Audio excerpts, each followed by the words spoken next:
gentlemen, boys and girls, it is about that time. Keep your hands up and keep your head on a swivel. The Haymakers and Submissions podcast is here. We woke up and chose violence today. Stick and stay for combat sports talk at its finest, coming your way now.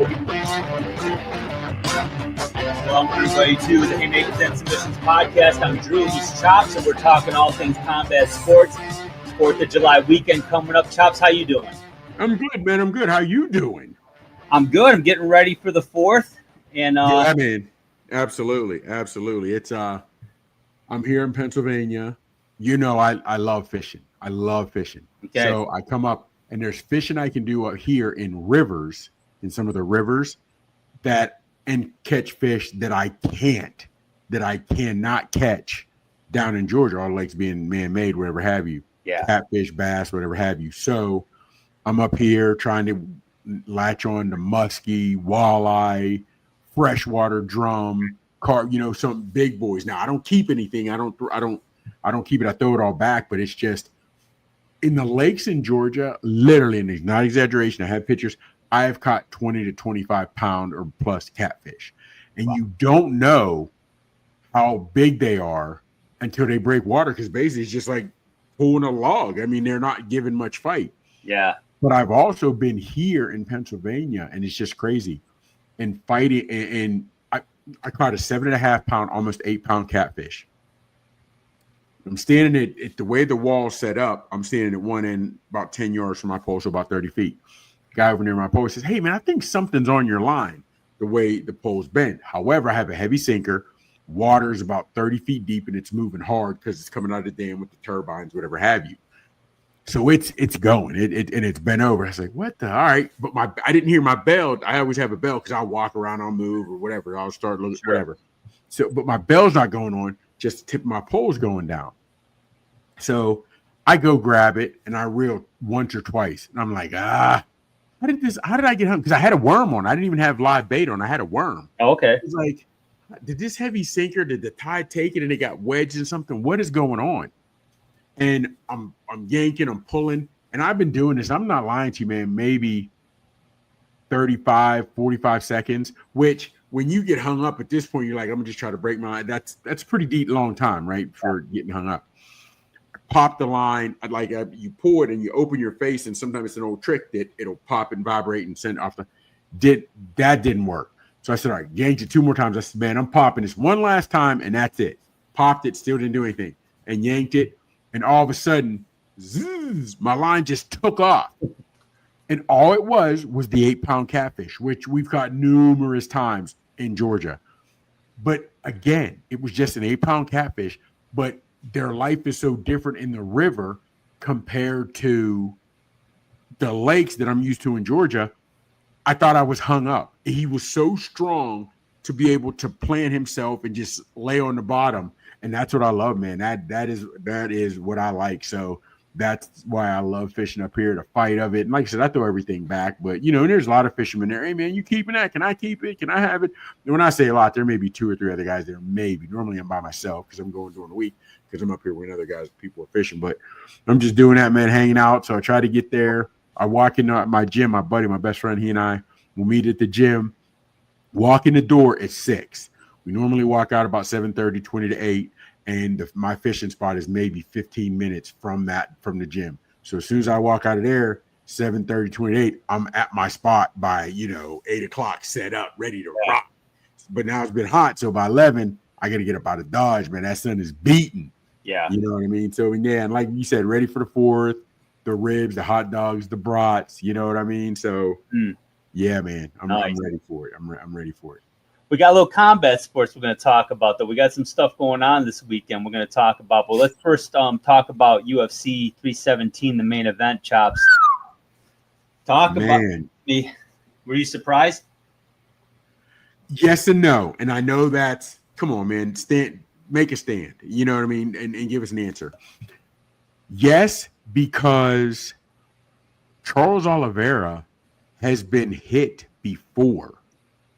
And he gets caught early, but he's normally able to catch his bearings, get right. His jiu-jitsu is at another level. So he ends up, taking guys out, whatever have you, and doing what's needed. So I was surprised on that aspect that he didn't recover. But I wasn't surprised because he's used to getting clipped. And right now, man, your boy Topuria, he's been hot as a pistol lately. He has been hot as a pistol. You know what I'm saying? He's been knocking cats out. And we talked about it last week. He's had knockouts of Volk, Holloway, other guys, things that you hadn't seen done. Not by hands. Volk got kicked to the head in a knockout KO head kick once, but a kick is different than a punch. You know what I mean? So, but Topuria's just been knocking guys out.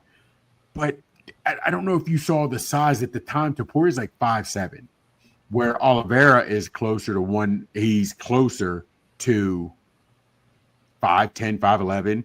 So there was that height difference in the weight, whatever have you. Yeah. So, and you thought, well, maybe he might have with those kicks, the punches, he might have a hard time, getting inside. Yeah, because he had a 4-inch reach and 4-inch kick advantage too. Yes. Yeah, man. Yeah, he did. And on that aspect, it was he as in Olivera, we thought, well, he's got the size, the height advantage. He's got the whatever. He should be able, and he's been in there with some tough guys, some tough guys. So he should be able to work the distance, work the angles, and get it done. And none of that came to fruition. Your boy, and of course, all guys say, I'm going to get the knockout, this, that, and the third, whatever have you. But he said it. I'm knocking him out in the first. Guys, Makhachev choked him out. The guys weren't knocking Olivera out in the first.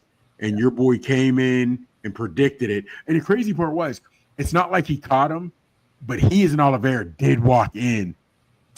He walked into a straight right. I mean, he had his hands up, the earmuffs, they were high, but almost like a lane.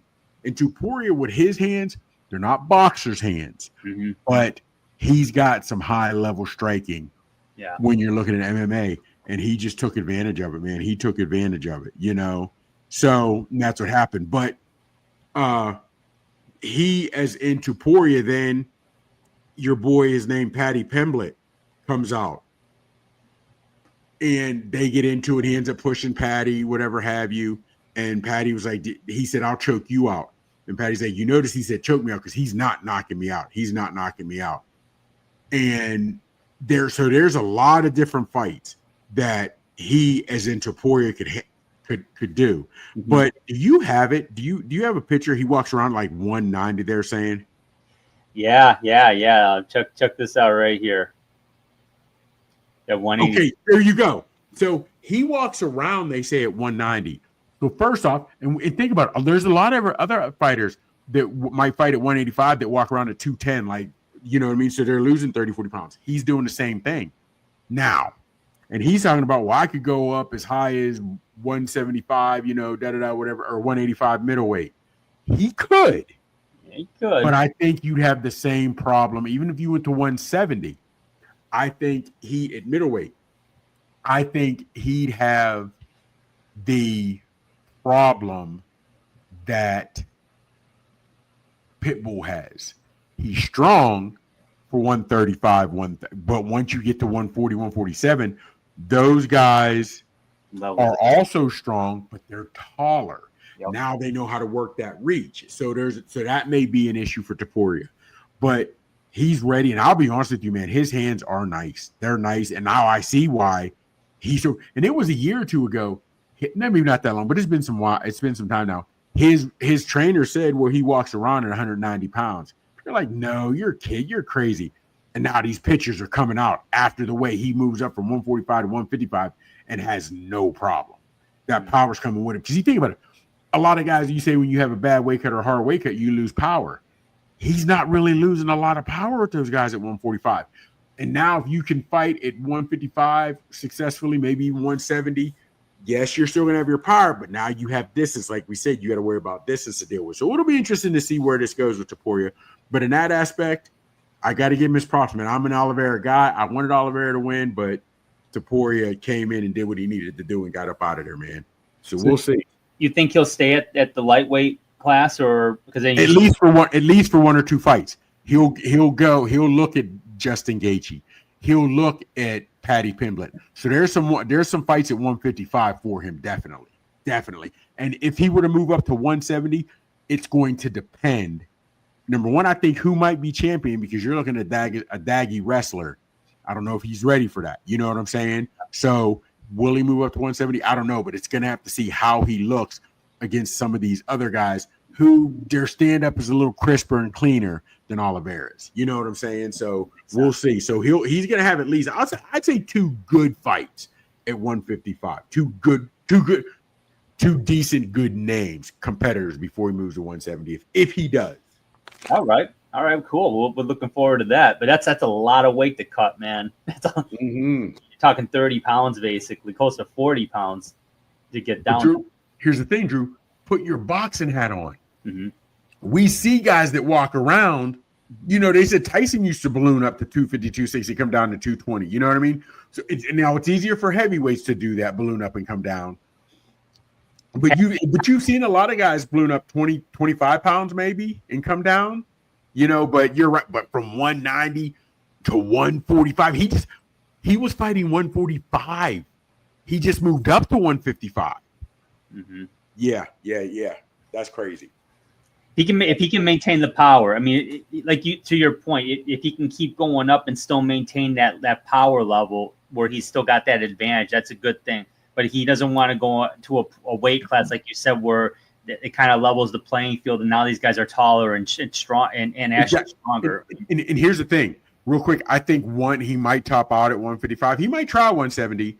But if you figure if these guys are coming down to 170, they may be walking around at 210, 215. What you don't know. Something, you know what I'm saying? Yeah. But either more important, they're used to getting hit by legit, you know what I'm saying? So I don't know. I definitely at 150, at 185, you're walking around at 195. You're only cutting 5 pounds. These guys at 185, they're walking around at 205, 210, 215. So that I don't know I know he's not ready for the 185 weight class. That would be too much. Well, it'll be interesting to see. We'll definitely look forward to that. All right, let's switch gears to boxing, and we've got a fight coming up here on the 5th of July, Saturday. And it's in, you know, I work with a lot of cats from the UK, and they like to refer to the 4th as Happy Treason Day.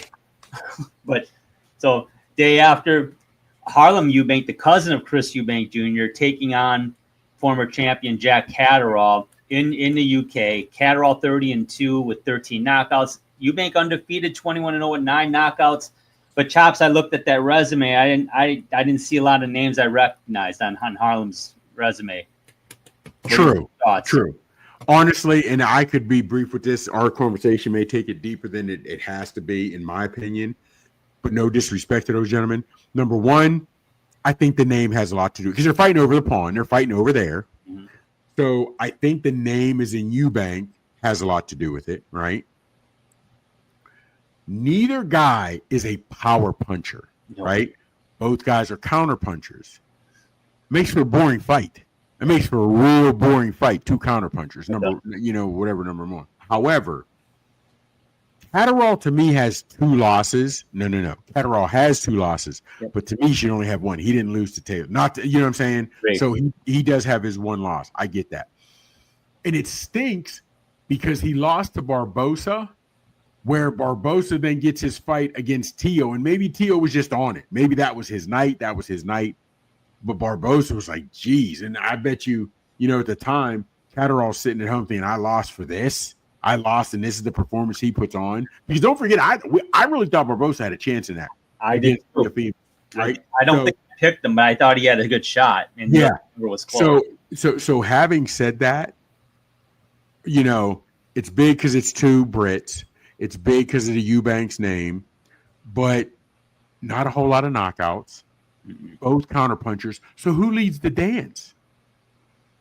Yeah. You know what I'm saying? Who leads the and this is what Catterall's 2nd, 3rd fight at 147. Both of these guys are normally 140, so they're moving up. Yep. So you have 2 guys who are not knockout artists moving up.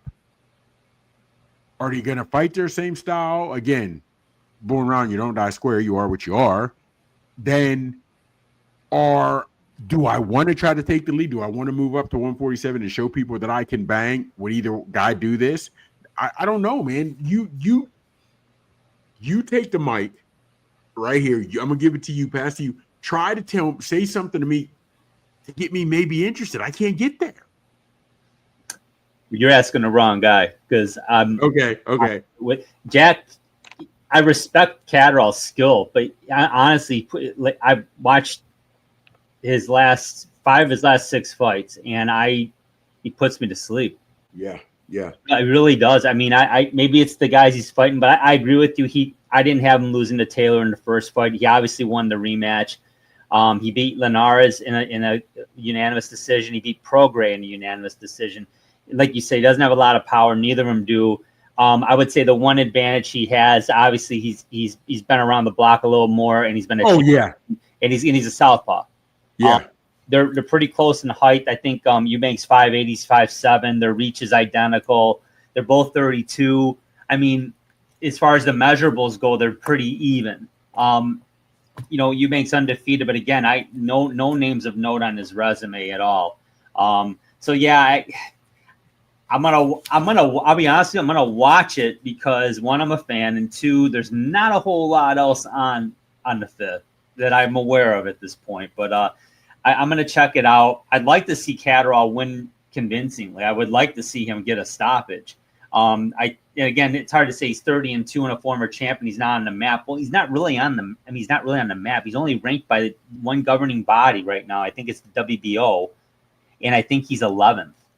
So he's not even ranked on for any of the other governing bodies at this point. So he needs this one badly.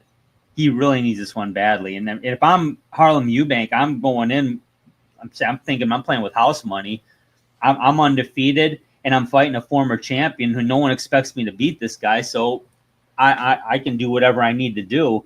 I'm going to check out the odds on this one, though, Chops. I'm not 100% on it. I haven't seen any yet, and I still don't. But I can't imagine that if this is going to be a close one in terms of the eyes of Vegas. I imagine Catterall's going to be heavily favored. But yeah, I wish I had something more to tell you, but I don't. I know. And then let me ask you this. It's a year ago. Okay. At 140, if you put Catterall and Kambosos in the ring, have they ever fought? I don't know if that's on. Who you got? Who? Wow.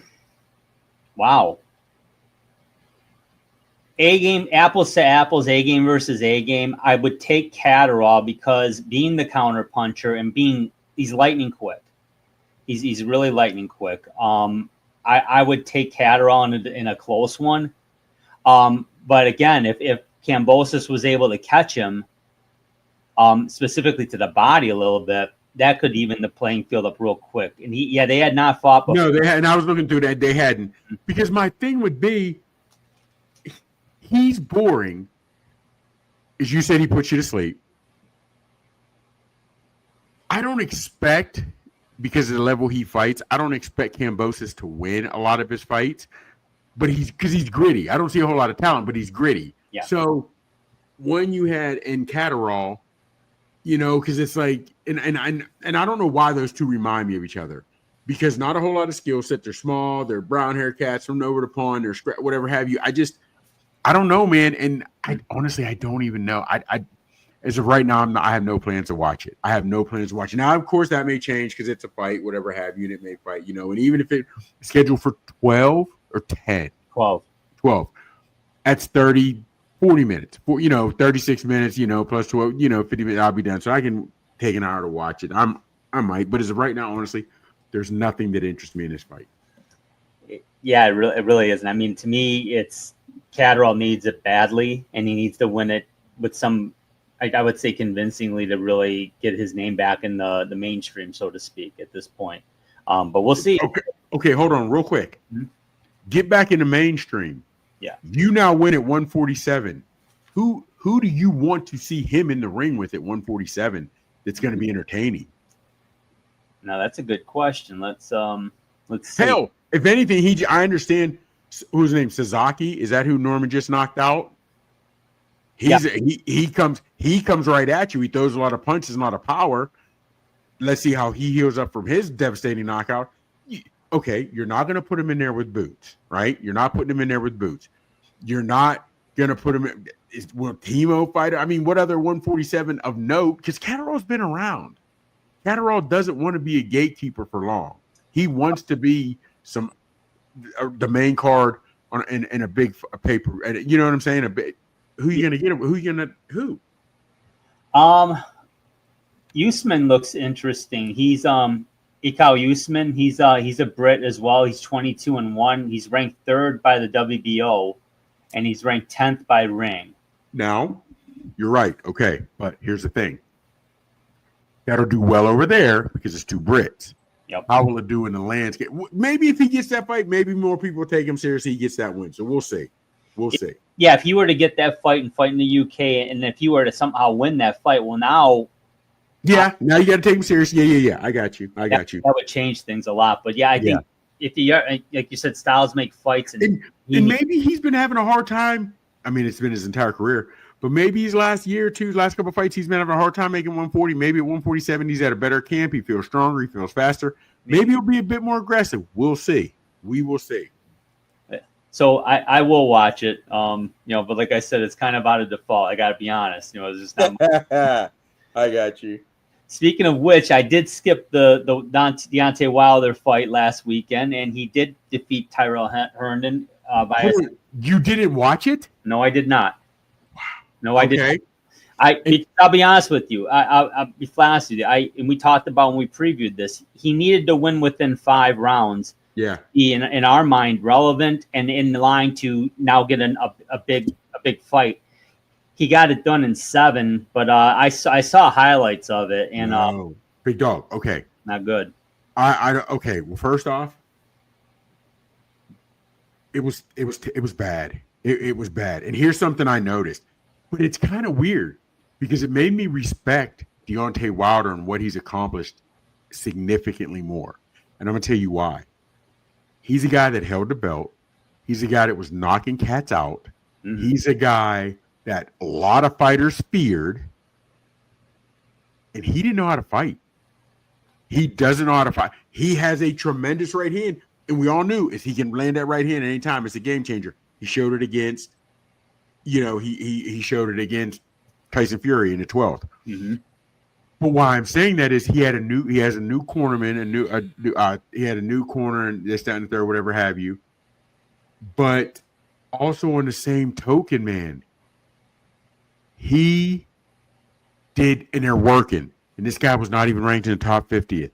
Mm-hmm. His jab was nasty, and not nasty in a good way. It was sloppy. It was just, and it wasn't popping. It was coming. It was going out as it was just bad. It was bad. Herndon wasn't. He was a human punching bag. He wasn't doing. And I'm looking at this guy. I'm like, I want to see the guys he's beaten. I want to see the guy Herndon's beaten. He was. It was ridiculous. And the fact that Wilder couldn't take him out within 5, it was bad. It was bad. And I don't know if you saw the clip when it was stopped. If you look at just the clip on its own, you're like, that shouldn't have been stopped because it wasn't nasty. It wasn't aggressive. However, they probably stopped it because old dude was taking shots like that and he wasn't firing anything back. Yeah. Deontay wasn't coming in at angles. He didn't have to get his head off the line. And here's the thing. Even if he'd have won in spectacular fashion and it went past 5 and it's in 7, but he got in good rounds. Wow, dude, he dug the body. He coming off angles. He cut the corners. He cut off the ring. He worked behind the jab. He's got a bigger toolbox. You can't say any of that. None of that can be said. None of that can be said. And since none of that can be said, it just was okay. Let me ask you this. You hadn't seen the fight, so you can't really speak on that. Yeah. How much reading up on it or breakdowns or previews or recaps of the fight have you seen or read from any of the talking heads in boxing? I've seen a lot of highlights of the fight. I didn't watch it live. I've seen a lot of highlights. Yeah. Of the fight. Okay. Did you read any articles or even little comments about the fight? A few, some social media stuff. nobody was really impressed. Did you see anything positive? I mean, other than he got the knockout, which is positive, he got another knockout, but I guess you got to call it positive because there were sites or handles saying, hey, maybe he's in line for an Anthony Joshua fight next. So it's obvious all he had to do was win. Okay, I'm telling you now, that performance that he had, if he even tries to pop that jab at Anthony Joshua, you will not be able to tell the difference between Deontay Wilder and Francis Ngannou when he fought Joshua. I'm telling you now. I'm not a huge Joshua fan only because I don't know what Joshua I'm going to get. But I know he has the skill set. I know he has the physical tools. I know this. I know he's a specimen. Mentally, he's not checking in every time at all. He gets out of his game sometimes. So I don't know what Joshua I'm going to get. But don't put that man in there with Joshua. Do not now. Not now. But see, here's the problem. He needs another fight because right now, after that, nobody is going to pay pay-per-view prices to watch him fight Joshua. Now, you might be able to get that on Netflix only because people want to see him probably get knocked out. Turk might be able to put him on the undercard of one of his fights against Joshua. But he's going to need another fight before anybody like us would want to see and say, yeah, I'll pay to see him fight. Because because if he risk fighting another guy in the top 10, they already know the blueprint. Stay away from that right hook and just pop your jab. Just pop your jab. You know what I mean? So I don't see, but here's also a problem. I don't know where they fought. I know it was in Kansas, I believe. I'd like to see how many people the arena held and how many were there. Now, technically, he's from Alabama. He's from Alabama. Yeah. But I'd hate to see it from where he would because he's done so much with his career. But with the skill set that I saw and what I witnessed, you would never tell me that guy was ex-heavyweight champ. No, there's no way you'd have believed it because you've seen pictures of 70-year-old guys hitting the bag, having a little pop, but still having that jab on a line. And the jab looks pretty good. You've seen it because I've sent them to you. We've sent each other those videos back and forth. Oh, yeah. And I could have swore I sent you the video of him working out, hitting pads or hitting the bag. And I was like, dude, just like with Pacquiao, there was no speed with Pacquiao. There was no form with his. Yeah. And there's a lot of guys who look – you notice saying in the gym, everybody looks good hitting the bag. No, not true. No. He still had pop in his power, but that jab was nasty. And I hate to call it a fall from grace because he was never looked at with great skill set, but it was his power. People, they respected. He was knocking cats out. Absolutely. But I don't want to see him become a gatekeeper. No. But I honestly, big dog, he'll take this. He got the win. Well, there's some things we can sharpen up on. You're 38, almost 39. If you're not sharp with your jab now, a new boxing coach might have shown you a way to flick the jab a little better, maybe shown you ways to implement jabs to the body a little better, might have showed you feints, how to work off a jab. But just to pop the jab out there wasn't working. It didn't look good. And that made you realize this man fought who right now they're talking in his generation, Tyson Fury, the greatest heavyweight. He fought him 3 times. Now, I understand draw and he lost the other 2. But it wasn't like your boy went out there. And I think he got tired in the second one and he took his beating in the third one. But it was the jab that Fury had that was the whatever. Oh, yeah. But it wasn't like he was punishing him with body shots and heavy body shots, whatever. He just kept pumping a jab. You know what I'm saying? Where if we look at some of the fight heavyweights in the 70s, 80s, they pump that jab and they're coming following it, digging the body, they're trying to shift organs with those hooks. That it wasn't that, man. And now what I see, you still didn't get right with your jab. I just don't see. He can still make money somewhere. You know what I mean? But I don't see there being any money for him fighting Joshua. I don't see it. I don't either. Unless he got another win, but Father Time ain't on his side, like you said. And that to get another fight in and then have the Joshua fight, you're talking at least a year, calendar year. Yes. So now you're 39 pushing 40. Yes.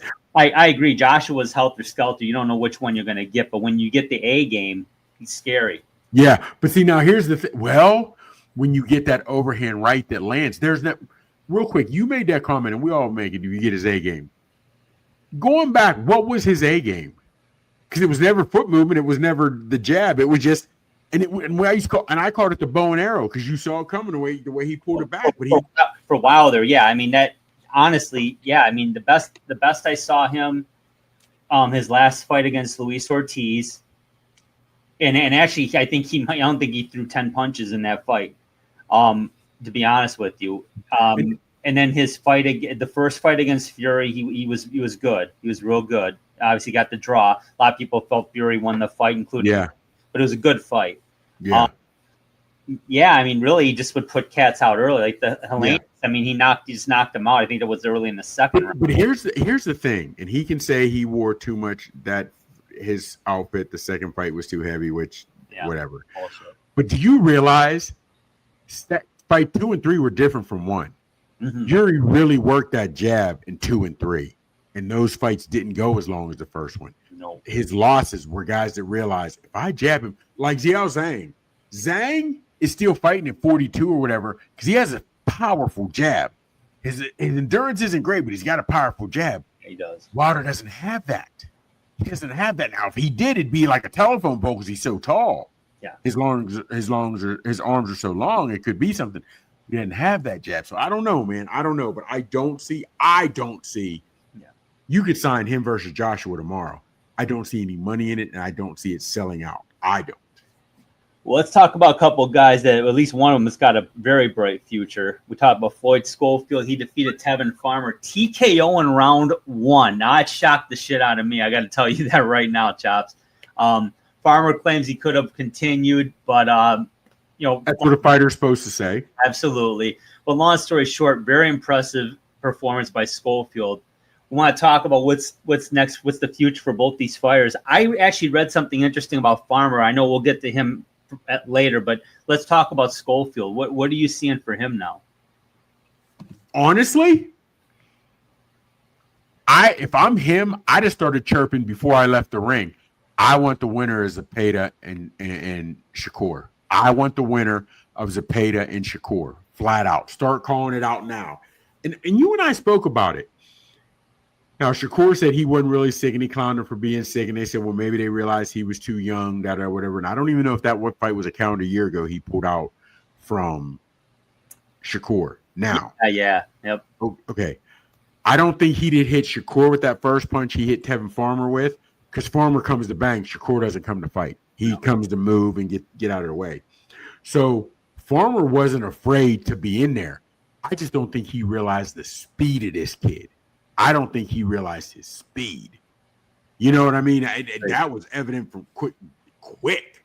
But also, man, Farmer's been in some wars the last couple fights. I'm not saying he was back in the ring too early because we don't know if those lasting fights was Zepeda, the wars he had, whatever have you, because they were so. But I question this. It's been about 4. Check when he last fought Zepeda. He hurt his arm. And he last fought Zepeda, and now he's fighting Schofield. That couldn't have been more than 100. It couldn't have been more than 4 months, 4.5, I'd say most. If you look at when Devin Farmer's last fight was. Yep, I'm looking. Because now. Hold on, I can tell you. Okay, he fought Zepeda in March, last day of March. April, May, June. That's 90 days. I told you it wasn't, okay? And before that, it was in November, middle November. So middle December, middle January, middle of February, and March. So he's fighting every 4 months, right? Mm-hmm. So he had 2 losses to Zepeda, right? And in July, he lost to Murtatayev, right? Yeah. Mid-July. So mid-July, you got July, August, September, October, November. Dude, he fights a unanimous 10 decision loss in July, mid-July. Mid-November, 4 months later, he fights a split decision loss to Zepeda, which was, a competitive, tough fight. Zepeda throws power. He comes back 4 months later, and he fights Zepeda again, loses by majority decision. And don't forget, he didn't have much of an arm, from third, fourth round on. Yeah. So, and then 4 months later, he's fighting Schofield, right? Let's say he had to have had taken at least 2-3 good weeks off a month just to heal from the fight. That doesn't take the shoulder, just take the beating of a 12-round fight. You know what I mean? So now you have a camp. I don't think he's had enough time to heal, enough time to step back, enough time to clear his head, and just, you know what I'm saying, devise a game plan, have a good, strong camp. That's a fast turnaround, brother. Why is a real fast turnaround? I don't know why he would take that fight like that. Honestly, I mean, unless he felt like if I don't, someone else is gone and I'm going to miss out. Wow. You know what I mean? That's a tough spot, man. I mean, but I thought against Zepeda in the majority decision, I thought he gained some fans because they knew he fought hurt with one hand and he still banged it out. He still came to war. Oh yeah, I didn't see any disrespect towards him at all. So I don't know, and I feel what you're saying. I don't know. Then that to me, if that's what you're thinking, if that's what his team was thinking, he needs to hire a new team because they should have told him, no, it's not. You're coming off 3 straight losses, my guy. 3 straight losses. You need to sit back, relax, breathe, slow it down, breathe, get your bearings. Whatever fight you want will be out there. Let's wait 4 more months before we sign something. That's 8 good months off. Sign something. You could have. I didn't like it, man. I don't like it. And that to me now, looking at it and seeing it written on paper, because I was sure. I said he's been in some back-to-backers. Now I'm looking at it. I think his team failed him. On that. You should not put that man back in the ring. No, can't. I don't think you should have. No, he needs a rest. He definitely needs a rest. But I'd like to see him fight again. Definitely. No, he's a nice fighter. I mean, he had a bad night, but he's a nice fighter. But you know, Schofield, he's a nice fighter too. And I gotta think, when I was looking at for him, man, you know who looks like he might be a nice opponent for him is the kid out of UK, Notes. He's 7. Yeah, Notes, yeah. But here's the thing, though. He was already supposed to fight Shakur. And we don't know what the reason was. Yes, maybe he was sick. Yes, maybe he got cold feet, sick, cold feet. I don't know, but the fight didn't happen. The hardest part is signing the paperwork for the first time. Get doubting, you're guessing yourself, second guessing, am I doubting, whatever have you. After that performance, to do what he did, I don't think he's going to backstep and say, I'll take another fight before Shakur. If I'm him, I gloat in what I've done because that fight, not to be funny, he could fight again as soon as he wanted to. He took no punishment. That fight, that camp was to do nothing but to stay in shape. Just being honest with you. Good point. So having said that, if I'm his team, we'd have waited and right there in the ring, I want the winner is Zepeda and Shakur. I want them. You just saw what I did to Devin Farmer. Zepeda couldn't do that. He had 2 chances. He couldn't do that. That's what I'd have done. That's a fight you start selling now. That money's big because he don't care who wins. He put them both on blast, on wax in front of everybody. That's the way I'd have done it. You know what I mean? But I'd love to see that. And when I'm looking though, yeah, he might be able to make that happen. He might be able to make it. He absolutely might be able to make that happen. But he's not in the top 10 according to Ring. He was 8th. He's 8th in the IBF. You're talking about Schofield. Yeah. But here's the thing. You're right. He's not ranked highly. He's number 1 in the WBA though. But he was already supposed to fight Shakur. So Shakur couldn't back out on that one because, hold on. Oh, you wanted to fight him before you thought he was tough. Now he gets a work. He does make quick work of Devin Farmer. Now you don't want to. So Shakur wouldn't want that aspect. If Zepeda wins, his thing is, I did something that you couldn't do in 2 chances. You know what I'm saying? Yeah. So if I'm him, we started promoting that big dog before I get out of the ring. 22 rounds, Zepeda, you went with Devin Farmer. I didn't even go 2 minutes, basically. I don't know how, you know what I mean? I don't know how fast it was, but hold on, let me see. Yeah, 118. So we went about 2 minutes or so. Yeah. Yeah. If I am your boy, that's the way I'd have sorted. I'd have sorted is I was already ready to fight Shakur, so we might as well run this back now. I'm healthy. Or Zepeda wins. I did to him what Zepeda couldn't do. You can fight. You can sell that either way. You know what I mean? Sell that either way. Yeah. So I'm right there. And the money for that? Yeah. Yeah, we'll talk about that fight next week. We're going to preview the Stevenson Zepeda fight next week. That's going to be absolutely. That one we will watch. No doubt about that. Yeah. All right, let's talk about our next fight here. Christian Mbilli, he got a TKO in round 1 as well against Maciej Selicki. I mean, he's now the WBC interim super middleweight champion. What do we think's next for Mbilli? He is a strong fighter. You saw it because we were texting. Yeah. Did you see the precision on that uppercut? Ooh. When you talk about a punch you don't see, because he as in Selicki got hit here. He couldn't see it. He couldn't see it. Oh, that was nasty. And here's the thing. I get that's how every boxer practices to throw it. You practice with form. You get the, muscle memory. That's how you throw it. That's how you boom, straight, twist at the hips. Boom, get that torque. Right up Main Street between the guard. But it landed nasty. Nasty. That was nasty work. What do young kids say? Nasty work. Yeah. So what did you think of it? Because remember, we didn't know if he could knock him out to the head because he is in Selicki, so how you pronounce his name. He took some massive headshots. I'm impressed because Selicki's a tough fighter. He's a tough fighter. He's fought some guys, and he put his lights out. I mean, I love how he's able to fight really low. The way his style is, he's down low. Yeah, and that's why that uppercut was so impressive. It reminded me kind of how Demetrius Andrade throws that lead uppercut, similar to that, but obviously with a lot more torque because this was a haymaker. And no pun intended with the podcast, but at the end of the day, I was just like, you can see he goes to the body hard too. Yes. And the way he's down low like that, man. Honestly, if I'm in Mbilli, I'm sitting back. I'm gonna see what happens between Canelo and Bud. Yeah. Okay. Now he's the number one. He's the number 1 ranked fighter in super middleweight behind Canelo Alvarez. I get that, but now we got to think globally. He's French, right? Yep. Think globally. Skill set wise, and you and I, for boxing fans, we may love it. All right, we may love it, but just ride with me for a second. Mm-hmm. Charlo and Diego Pacheco, I think, make more money.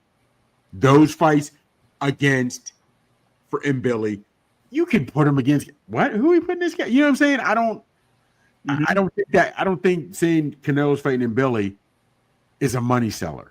I just don't. There's also the guy, what's his name? Oslo Iglesias. He's highly ranked. But He's 27. He's only 13-0. Well, you're talking about Charlo. He's 35, but he's 34-0. Will that go yes or no? You know what I'm saying? With 23 knockouts. So he got some power. You got Pacheco. Now, Pacheco is 6'4". He's 24, 23-0 with 18 KOs. Yeah. So that's the kind of thing that I'm like, I don't know how it plays out. But to me, Charlo and Pacheco, the names and what they bring, Charlo, because of his name, I think would bring some interest, and he just got the win, whatever have you. That's a fight I like to see. But I really, because of the size difference, the age is there, what they're going at, I'd like to see Pacheco. I'd like to see Mbilli and Pacheco go. I would. So contrast in styles. I know. That would be interesting too. And Pacheco, he's ranked number 2 according to Ring. Yes. Now, let me ask you this. Do you think the camps, or I don't know who the promoters are, do you think the promoters can do this if we got a Pacheco and Mbilli fight? Or do you think your boy Sheik is going to have his hand in it? Let me tell you something. I'm telling you this right now. If Mbilli fights Pacheco and it's Turk that gets it, it better be only because he out offered the organization, because those guys should be able to get it done, and they shouldn't him and haw. Well, my guy this and my guy that. No, you don't need to do that, man. So we'll see. That'll be interesting too. No. Yeah. Hey, let's talk about another opportunity potentially to see a fight. I believe in is it in September or November that they're talking about? I think November. Mm-hmm. So Brian Norman Jr. potentially taking on Devin Haney in November. So will it actually happen? What are we thinking here, Chop? So I'll let you start out on this one. I know it's definitely a fight we've talked about. Yeah, you're right. Now, I'll be honest with you, man. I don't know. I don't know if it's going to happen, because let's not forget, we talked about it last week or whatever. Now, again, I don't know if we talked about it on here, if it was just you and I on our text. No, we didn't touch on it. No, not this fight where your boy, right after Junior got the nasty knockout against Suzuki. Yeah. For some reason, Devin out of nowhere says he's probably going to price himself out. Price himself out. And here's the thing that's weird to me. We've been talking about it. Devin hasn't been saying anything. Nope. His dad is the one that's been saying everything. You and I have said this multiple times over our text about different fighters. We'll believe it when they step into the ring. We'll believe when they step into the ring. Because here's the thing. Against the guy who's not as hot, against the guy who's not as fast, against the guy who doesn't have the skill set, against a guy who was not as hot and his star wasn't climbing, a guy who does not have a left hook, like Brian Norman has a left hook. He does. He didn't. He and Rodriguez looked. It was terrible. He ran most of the fight. You're not gonna be able to do that against Brian Jordan. I'm hearing a lot of talking boxing heads. You got to give it up to Devin Haney. You got to give it up to Devin Haney. He wants all that smoke where other guys won't. This, that, and the third. But you do realize it was Bill Haney who said, "We're standing up. We're looking at Brian Norman." You can check text. He said in a tweet, "We're looking for Brian Norman." Brian Norman fires back, "Don't come here with that bubblegum BS. If you're playing on Twitter, if you're serious, then let's go. I accept. I'm ready now." Yeah. So now you wrote it. Your mouth has written a check that your son's ass needs the cash. You know what I'm saying? Yeah. So, and it happened very, very fast. Have you think about it? What did he fight 2 weeks ago, 3 weeks ago? Yeah. So yeah, it wasn't even your name is mentioned and now it's already signed. They're either throwing bring truck size full of money at both of these guys, or I don't know, because that happened fast. It wasn't even like it was going back and forth for weeks. Arguments on Twitter. Haney says he priced himself out. He is in normal priced himself out of the fight. Devin Haney's father, after the fight, we're looking for your boy answers. Don't play on this. If you're serious about it, I'm that dude, this, that, and whatever. I don't know if you saw that Twitter war. And now it's signed that fast? Devin Haney has not made a chirp positive or instigated anyone since his fight with Ryan Garcia. He has not said anything like that. No. So, and he has a lackluster performance because he ran, and now his dad, within 7-10 calendar days, gets him to sign on a dotted line in the office of the whomever it was, but he signs it to now get in the ring with the hottest 147 guy right now. Does that even sound right? No. That's what I need to see. I don't want to hear, well, he had given a verbal okay, but he decided no. I want to see when his name is on the contract. I don't know. There's just so much going on in my mind, man. It's hard for me to even pick a winner right now, because you just did this 2 years ago. It would have been Devin Haney all day. Yep. But they were saying there's plenty of sip between the cup and the lip. There's a lot of things that happen, brother. You know a it. lot of things. And I don't think either fighter's the same, to be honest with you. No, I mean, and early thoughts on my end is Devin Haney better be really ready. And I mean, ready to fight and ready to at his absolute best. Brian Norman Jr. is no joke. I personally think he's a better fighter than Ryan Garcia. I'm not a huge fan of Garcia. Garcia's chin is suspect. And he's yeah. But at the end of the day, Brian Norman Jr., He can take shots, but he doesn't take that left hand is. I just don't see how Devin Haney runs against Rodriguez, and then without backlash, fighting or going back and forth, this, that, and the third, you totally forget about Ryan Garcia and that hatred in that fight. And now we want the hottest man at 140. I need to see him in the ring. I still haven't seen Devin. I haven't seen a tweet from Devin Haney. Let's get it on. Let's rock and roll. Even though you can talk a whole lot of trash now because you still got to get into the ring. There's many things that can happen, but I just don't see. I saw Bill Haney texting, chirping as he always does, but I don't know, man. I don't know. We'll see. I hope it does happen. But like I said, 2 years ago, you'd went with Devin Haney hands down with his skill set where he was. But that Ryan Garcia fight took a lot out of him. And I'm talking about mentally. It did mess mentally. No question. And don't know if he'll ever get that back. Yeah, you don't see it often. No, you really don't. You really don't. Step out of it? No, you don't. So we'll see. I mean, we're fans of Devin Haney. We like him. No, yeah, without question. His pops, Bill, your son's a grown man. I understand you want to be in his corner, but pipe down a little bit, brother. Well, here we got another rematch. This will be in September in the UK. Chris Eubanks Jr. is going to run it back with Conor Benn. Again, early thoughts on this one. Chops, I thought that the first fight is still a fight of the year candidate. It was an outstanding boxing match, and there was absolute hatred. No one was running. They were throwing. Do you anticipate a similar fight in the second one, or do you think it'll go to distance the second time? It'll still probably go to distance because Eubanks is just getting older, right? Here's the thing, though. He, as in Ben?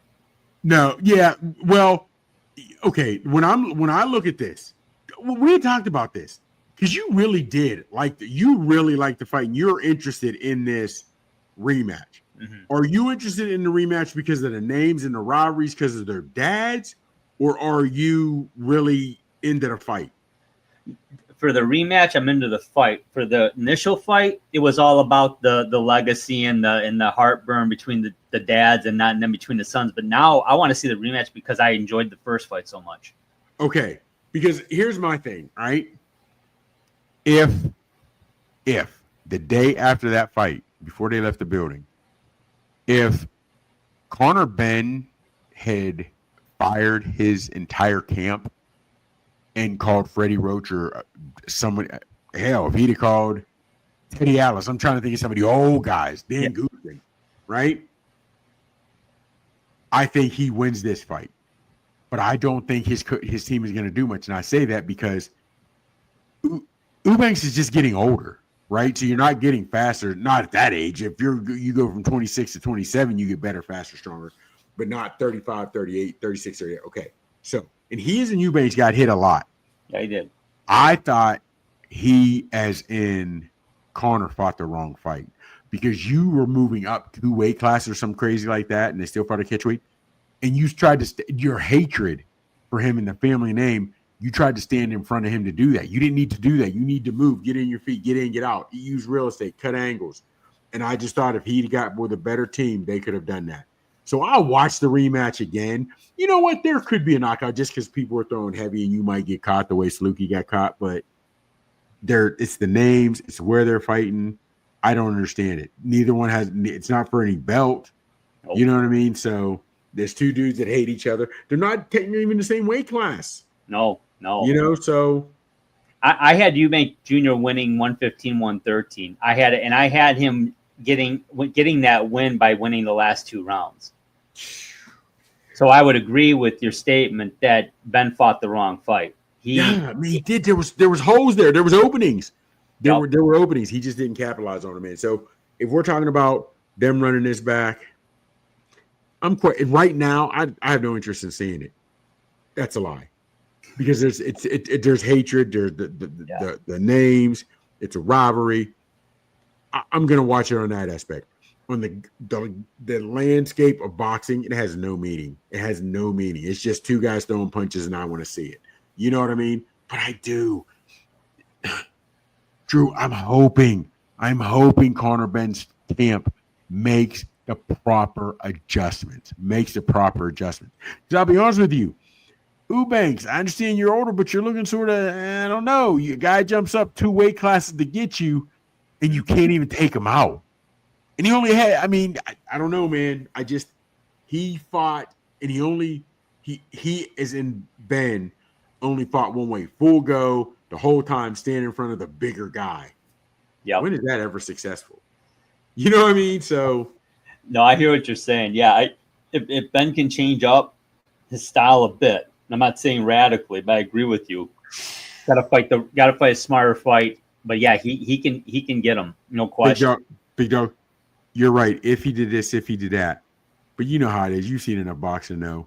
When a guy gets into the heat of the battle and it gets thick, all the shit you learn, unless they're out there doing it for you, the things you went over and learned in camp, fall back to the wayside because you're going to what you know. You know what I mean? So I hope they can implement, but as soon as Eubanks comes in and realize he can't hurt me, he hit me, he can't hurt me, I can do this, I can do that. I'm interested to see, man. And part of me, I may or I may not watch the first fight over before the second fight, just to see, or not, because I don't want to go in with just watch the second fight. After that, watch the first fight. Was there a difference? Did I see much difference? Did they start this? That's what, because I'm telling you, I'm putting it out there now. If Conor Benn can change his game plan and don't want to stand and bang with this man just because of who he is and how you're feeling about him, use your dome, use your melon. Because I think Benn is a better fighter, a better boxer, better technician than Eubanks. But Eubanks is just, you know what they say? I'll take a good big man over a small little man any day of the week. And I think that's what this was. To me. I think there's a lot of truth to that. Hey, one thing I want to talk about here before we wrap it up, we got a couple minutes, and it caught my eye. I normally don't talk about the guy, but he caught my eye. Jake Paul. Yeah. He's a boxer. Should he be ranked by any governing body? Well, the WBA has now got him in at 14 in the cruiserweight division. So 109 or 200-pound limit there, cruiserweight. Your thoughts, Chops? The question is, should he be ranked? No. Think about this. Herndon, who just fought Wilder, has fought actual real boxers, and he's not even ranked off his skill set in the top 50 in his weight class. Did you see, again, I didn't watch the fight, saw the interview after the fight, read. That's why I didn't see the interview. I read it and see. This man calls out Anthony Joshua and Gervonta Davis in the same sentence. Yeah. They're 100 pounds apart. They're 100 pounds weight difference. Literally. Seriously? Are you kidding me? Are you kidding? Why would you even consider a 140 guy, 135, 140 guy moving up to really? Seriously? But here's the thing. Because of the society that we're in now, and everybody want money, me, the organization is doing that because if he's in the top 15, he can get a legitimate title shot. You know what I mean? And they're seeing dollar signs. If we put him on here, we're going to make money. We're going to make money. And you're hearing, to me, it's killing me. I have no interest in Jake Paul. None. From what I heard, Chavez did next to nothing through the first rounds. That's what I read too. He started throwing. And then Paul was in, I wouldn't say trouble, but he certainly was not the aggressor. Yeah. And the crazy part is Chavez didn't start throwing until late in the fight. Yeah, strange, huh? Well, yes and no, because Chavez, even when he was sort of past his prime years ago, he got into being that sort of fighter where he wasn't throwing a lot of punches. But now he's almost 50, you know what I mean, or whatever, it's 40, whatever. He's out of it for a while.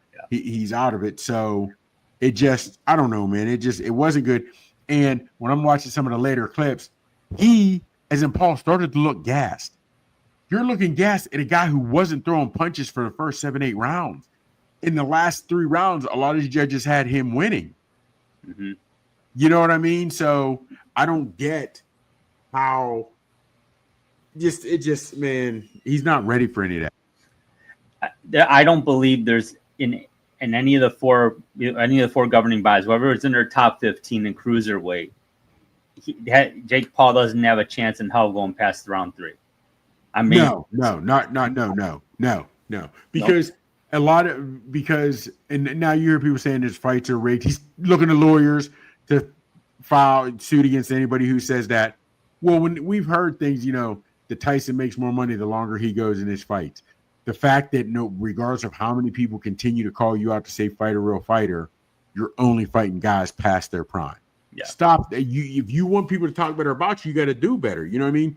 And people are saying he got the win and Chavez was past his prime, but he's still a real fighter. Big dog, as much praise as you want to give Paul, he still does that looping lunge hook. You're not going to do that with a puncher of precision. You're not going to do that against Anthony Joshua. You start to gas in the later rounds. You wouldn't get to the later rounds with these other guys, but you're gassing in a 10-round fight. You're gassed in the 8th or the 9th against a guy who was throwing 10 punches around. That's ridiculous, brother. You're not ready for it. You're not ready for it. But the fact that the WBA sees the money he brings in, we'll put him in there. Hey, remember we were the first ones to put you in. Remember us. Oh, yeah. And listen to me. Let me ask you something. If you're willing to put a guy in the top 15 who's not fought a ranked fighter, and the only real fighter he fought that was in his prime, he lost, and nobody looks at Fury as a legit contender on anything. No. But his only fight, he lost. So I would ask you this. If you're putting that guy in the top 15 so he now can get a title shot because you're going to make more money than network, is that not the ultimate definition of selling your soul? Pretty much. You know what I mean? Pretty much. Yes. I don't know, man. Get me there. I don't understand it. I don't understand it. But, the thing is that people are calling out his fights being fake. Okay, well, why are you paying to watch them? I know. No. Well, like Pierce, him and Pierce went at it. Pierce Morgan, I think his name is, and some other guys writing his fights. Well, Pierce did watch it because I saw him. He posted after that fight was a terrible fight. Jake and I went harder at it on my TV show or something like that because they were arguing the night before. So you're right. Why give him the money? I don't know if it's because the guys pay. Some people pay to watch him fight and win. Some people pay to watch him fight and get knocked out. Bottom line is you paid to watch him fight. But that's where we are nowadays. Before, people watched for skill set. They watched for the entertainment. They watched for the pugilists doing their thing. That's not where we're at anymore. When a YouTuber can pay more than traditional sanctioned bodies against real legit fighters, where are we going? What are we doing? What are we doing? I don't know, man. People are going to watch it and pay to watch it. The show will continue. That's for sure. But yeah, I'd love to see more ranked contenders in the ring. But you know what? They're screwing things up for everybody because all they're doing is they're fighting their fights on Twitter. I mean, and I'm not bullshitting. It is what it is. I get it. There's trash talk's been around for as long as fighting's been around. Yeah. It happens. It's just that we carved it in stone. Now we put it on social media. Whatever. But see, it's weird because we're in a different society now where people say they hate bullying, but we have guys in high positions that bully and nobody's stopping them. And now the fact is, when you deal with the bully, you don't know how to act because Jake Paul has no problem saying I'm one of the best fighters out there. And even you're standing in the ring and the announcer or the guy, no, you're not. You haven't fought a legit guy. You haven't fought a legit guy. You fought a 6-year-old Tyson, a guy who walked out of rehab, this, that, and third. You know what I mean? Yeah. You fought a basketball player in Nate Robinson. You fought an ex-MMA guy in Ben Askren that wasn't even a great striker. Come on, brother. But now you're ranked 15th, and it's a disrespectful to the guys that have actually put their time in and worked and did what they're supposed to. Yeah.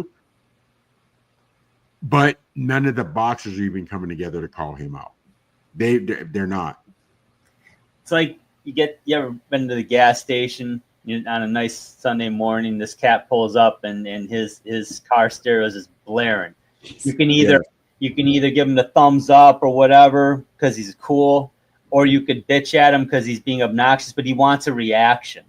Yes. Yeah. When you ignore, they go away. Yes. Yeah. Yes. And to me, that's Jake Paul. You if you love him, great. If you hate him, you're going to pay money to see him, whatever. If you don't want him around, don't ignore him.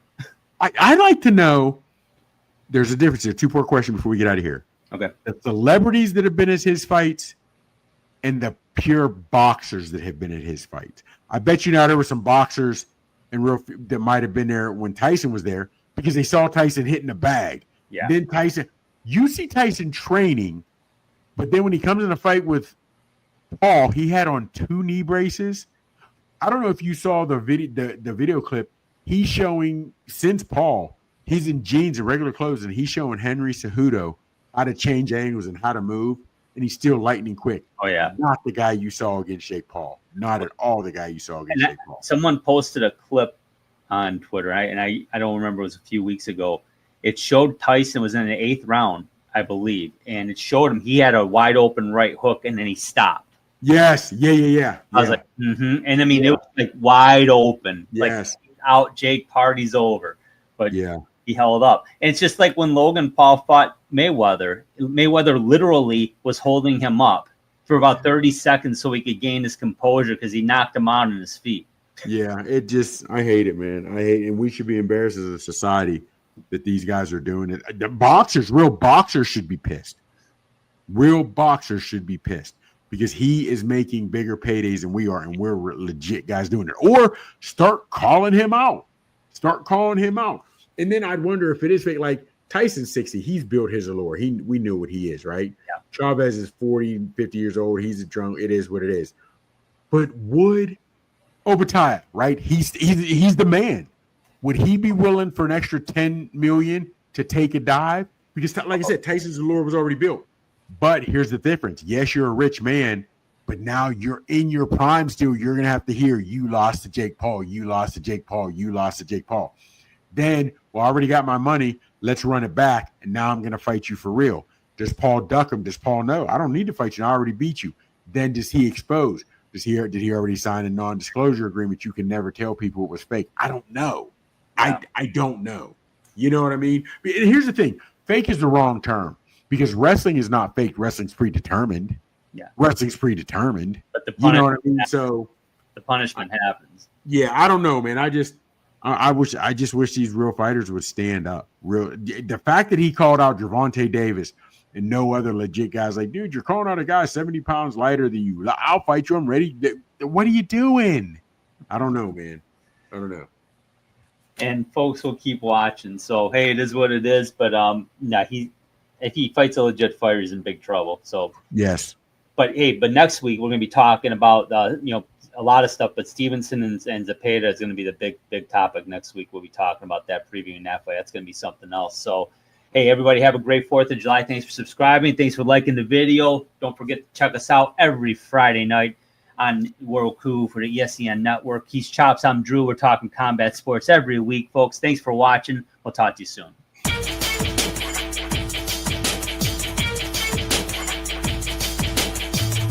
Thank you for watching the Haymakers and Submissions podcast. You can find us on the ESEN network on the Roku app every Friday night at 10 p.m. Eastern Standard Time beginning on October 4th, 2024.